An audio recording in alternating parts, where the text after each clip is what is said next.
I have been with the organization going on 14 years now. I started out fostering some puppies that I was looking for some help for.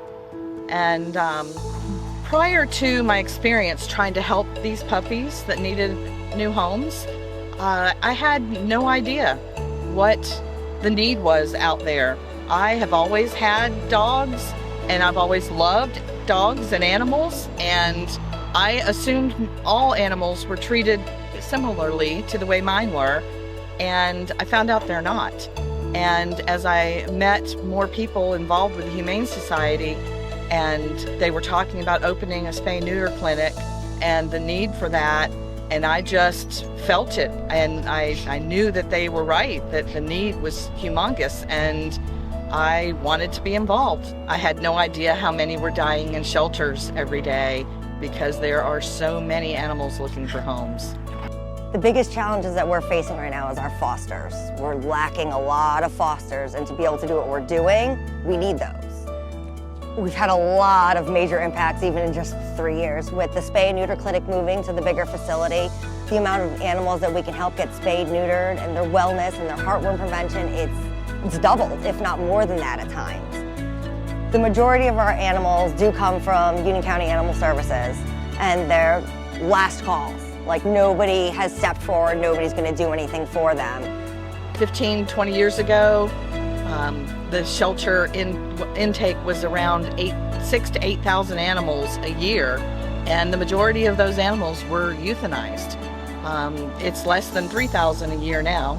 A lot of those animals are being rescued instead of being euthanized. We have helped encourage other rescues to work with our county shelter. So there are a lot of rescues taking animals out of there, and it's just made a huge difference in the number of animals being needlessly killed. So Daisy Mae was at animal control, and she was completely emaciated, a total mess, heartworm positive. Her nails were so long, her toes were curling, and she couldn't really stand well.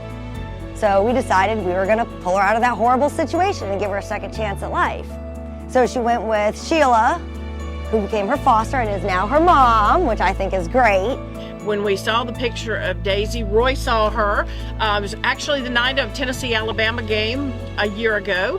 And in my head, I said, if Tennessee wins this game, it's a sign we're supposed to adopt her. Well, Tennessee won the game. So I had seen pictures, but I really didn't think that a dog could be that malnourished.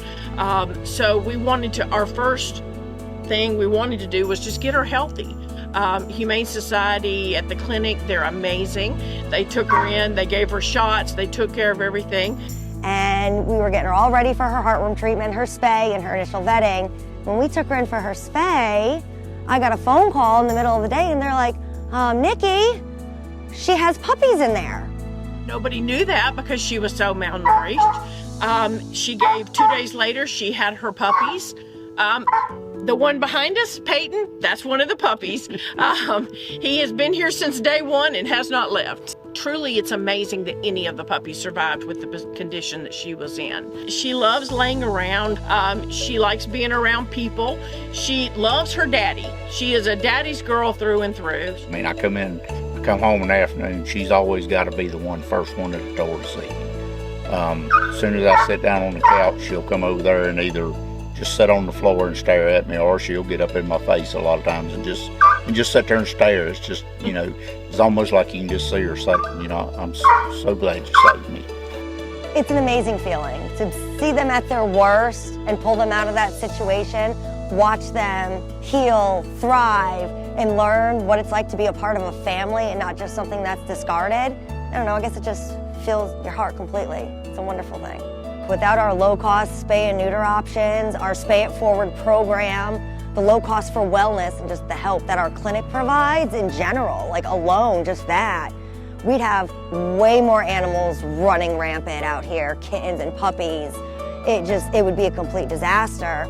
And with our adoption side of things, we're very lucky to have wonderful coordinators who do the screening, the background checks, and everything to make sure that these animals are placed in proper homes. Our fosters, volunteers, donors, supporters in general are the lifeblood of the Humane Society. Without the extra hands we have for volunteers come and help, we would get less done. The animals would get less enrichment. Without the fosters, we wouldn't be able to save as many, and these animals wouldn't get the in-home, in-family experience to find the right home. So we know their little quirks and things like that. And as far as donations, if we don't have items or even monetary donations coming in, how are we going to feed the animals, take care of them, give them the enrichment that they need, such as toys and things like that? Without our supporters, we'd be nothing right now.